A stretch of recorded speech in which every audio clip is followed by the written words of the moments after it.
Hey, what is going on, guys? My name is Slickmuff. I'm back again with another video. In this one, we're going to be talking about Batman, specifically Batman in Batman v Superman. So if you've not seen Batman v Superman: Dawn of Justice, you are not going to want to watch this movie. Now, this video. I apologize, by the way. I do have a Superman shirt on for no reason other than poor planning. I'm not that guy. Also, in my review or in my screening of Batman v Superman, there was probably, I don't know, 6, maybe 10 people that had Marvel shirts on. I find that kind of rude. I don't know. It's like a nitpick, but it's like those people. There was one person in my Star Wars premiere that wore a Star Trek shirt to Star Wars. Just don't be that guy. It's such a lame move. I'm not gonna wear my Batman shirt to Civil War. Don't wear your Iron Man shirt or Deadpool shirt to Batman v Superman. It's not that hard. Just be respectful. If you prefer one over the other, that's great. But you can just tell they were in there to try to get a reaction. They were looking around, looking at the DC fanboys, trying to get a response, whatever. Okay, you get the point. So, let's talk about Batman specifically in Batman v Superman. Now, Batman to me was a really, really good sell for this movie. He was great, and Ben Affleck did a great job as Batman, as we were all expecting. I will say that there is only one complaint that I have about the character. You guys that are familiar with my view on what Batman should be and his virtues and his worldview and everything like that know what that is.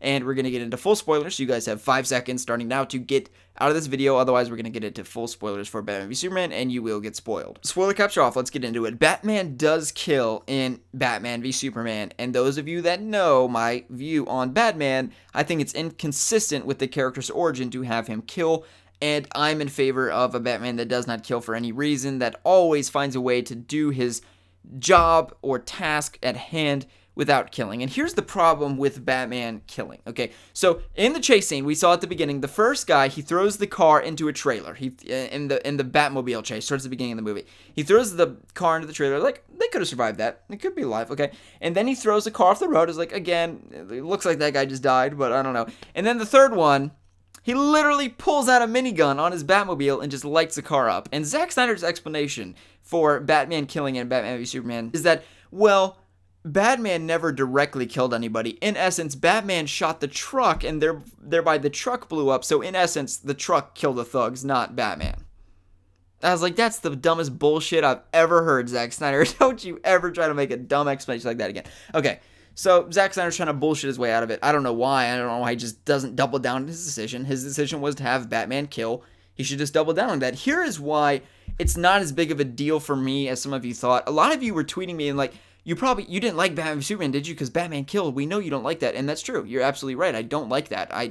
To me, it's just, it made sense in context of the story, okay? This is a guy who's seen a lot of shit. His worldview has been corrupted by what he believes is wrongdoing towards his life. Does that make it any better that he's a killer? Does it make sense with his origin that he has his life taken from him, and thereby why would he want to do that from others, knowing the feeling of what death brings upon others? No, it doesn't make any sense. It makes no sense. And also, if you have Batman that pulls out a minigun and blows people up in cars, why doesn't he use a gun? Like, it doesn't make any sense. So he doesn't have a rule against killing. So why does he have a batarang? Why doesn't he have a batarang that blows up? Why doesn't he use a gun? Like, why doesn't he just get up on the roof there and just light up all those guys in the warehouse? And why? So here's the thing, like, why doesn't he use a gun? If he's not opposed to killing, then why is he making it harder for himself to use hand-on-hand combat? That's what doesn't make sense, because he kills.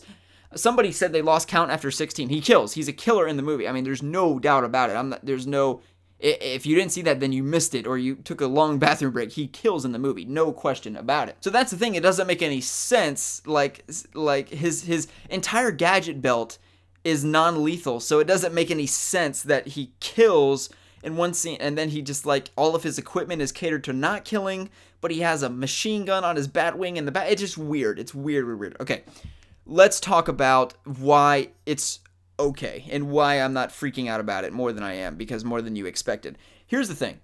Batman, at the end of the movie, has an epiphany. He has this relationship with Superman, and what's interesting is that his review, again, he's seen a lot of shit. He's lost faith in humanity. This is why he kills. He doesn't have the same view as human life is fragile and this kind of thing. He's lost that he previously had. Presumably he previously had. What's interesting is that he rekindles his love and his kind of view to not kill at the end of the movie through Superman, who's not a man. That's how he actually rekindles this view on mankind, is not through a human, and he regains faith in humanity through an alien, which is, again, a really weird idea, but also incredibly brilliant and interesting if you start thinking about it. Essentially, what happens is that, that relationship that they have with Martha, they relate on that level. Even more so, what Batman sees is that this alien just gave, again, spoilers, you guys get that by now, he gave his life to defend the human race, and he's not even a human. He didn't have to do what he did, but he did that, and that kind of he says men are still good. That's the name of the Batman suite, the entire Batman theme.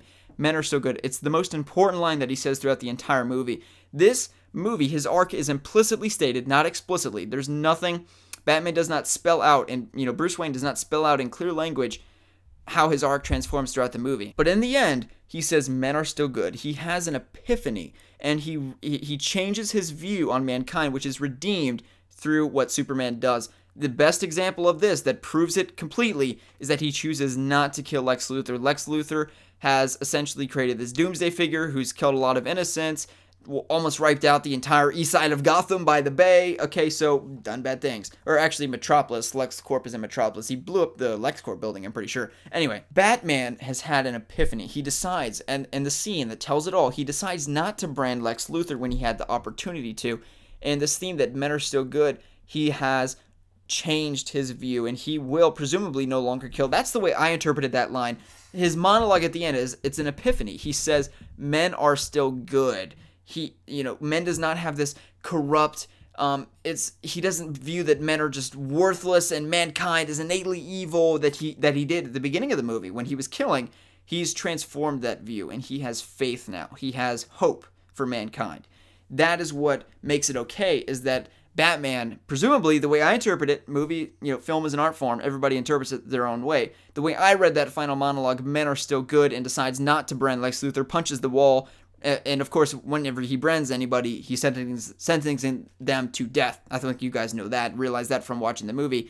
If he brands somebody, they're going to die in prison, and he decides not to brand it because, and that's simultaneously to that speech, that men are still good. So that's what makes it better, is that I think that Batman will not kill anymore because of his perceived worldview, which actually, interestingly enough, his redemption of humanity comes through an alien, which is a really interesting idea that Chris Terrio and Snyder concocted, which is genius in my personal view. That's why it's okay. Again, I'm not supporting the decision. A lot of you guys are going to be angry about this. You have to understand as well, there's a generational gap between us and Snyder. Snyder grew up in the 70s and 80s. His favorite books are from the 70s and 80s when Batman was killing sometimes. Batman's first appearance, he was using a machine gun in the 40s, late 1939. You get the point.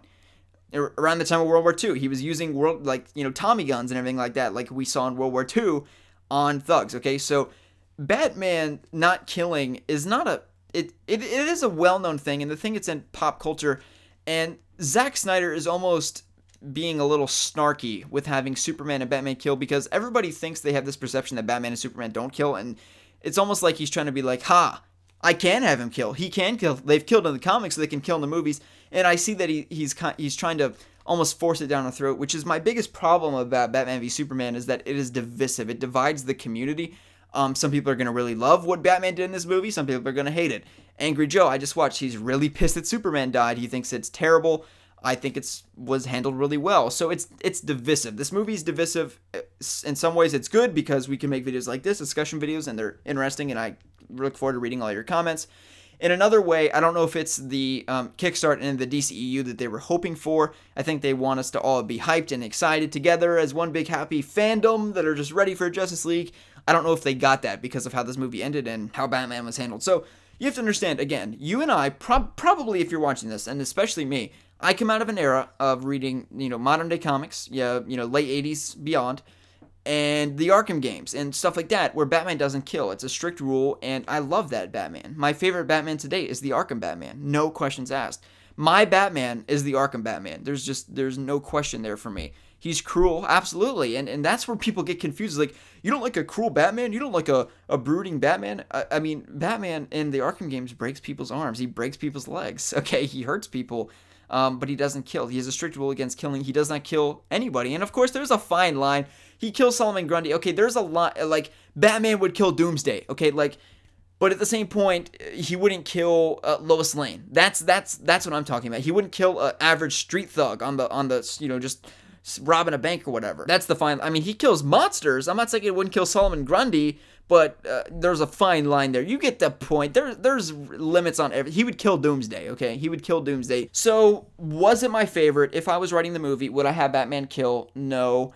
I would prefer a Batman, Batman, to me, Bruce Wayne, if anything, he is consistent in his philosophy, and he does have these things where he struggles with his identity. He struggles with the rule of not killing. He comes very close to killing, but he never breaks his rule. He always has his rules. He has his limits, and he's a very well, not mannered is the right, very he restricts himself. He's self, you get what I'm saying. He's self-restrictive. He's self-restrained, okay?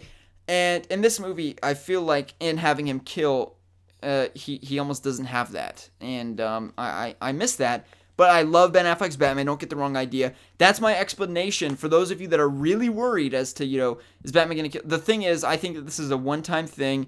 Batman lost his faith in humanity. It was redeemed through Superman. He has the men are still good monologue. He decides to save Lex Luthor, who just did this terrible thing, who has pitted these heroes against each other for no reason and has killed people in the Doomsday fight, and that whole thing. Hope you guys have enjoyed the video. That's my analysis on Ben Affleck's Batman. I know I focused mostly on the killing thing, but that's the biggest question I've been getting a lot. That's the biggest thing that I came out of with the movie. Funnily enough, when Batman blows up that car with the minigun, you could see the older people that grew up with the Keaton Batman again in 1989 who did kill. The adults were okay. They just kept watching, and all of the 18-year-olds and 20-year-olds like me, we just all the guy to my right, I didn't know him going in, but we were talking before. And we were talking about how we hope that Batman doesn't kill and everything like that. It's we hope Batman doesn't kill like Superman did in Man of Steel. Again, Batman didn't have to kill in this movie. The killing that Batman does is very different from Superman and Man of Steel. Superman had to kill in Man of Steel to save the entire human race. Batman did not have to blow up any of those cars. He has a bulletproof tank. He could just pit people off the road, spin them off the road, and then that's it. He doesn't have to kill them. Won't feel very good for the guy in the driver's seat, but he's not going to kill anybody. He didn't have to kill anyone in this movie. Again, the only person he would have had to kill in the situation that he was given is Doomsday, and if he had to kill Doomsday, that's what happens. And again, it doesn't make any sense that Batman has a minigun on his Batwing, but his entire arsenal is non-lethal. It's just you either have to go one way or another. Batman's going to be using an AR-15 and Semtex grenades, or he's going to be using a Batarang. You can't mix it. That's the way I see it anyway. Hope you guys have enjoyed. That's my analysis on Batman. Again, I love Ben Affleck's Batman. This is my biggest gripe with the movie, and it's not even a gripe because it was remedied. Was it handled the way that I would have? Again, as the Arkham lover I am in the modern day comics, I would have written he doesn't kill at all, and he's firm on his rule. It makes Superman right. What Superman says in the movie is that he's a vigilante, he has to be stopped, and the party scene, we see them talk about that.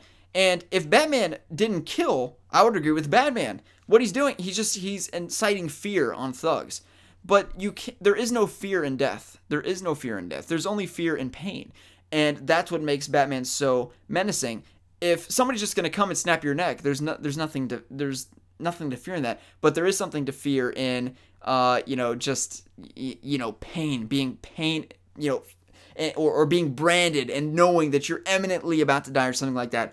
But if somebody's just going to come and just snap your neck, there's almost less fear in that than the fear of getting your ass beat. You know what I mean? So I could ramble, literally how long, this video is 13 minutes. I could go on for hours, but again, not my favorite way to handle it, but the way they ended it with that epiphany at the end, Batman realizes what he's been doing is wrong. He's not a killer anymore, the way I see it.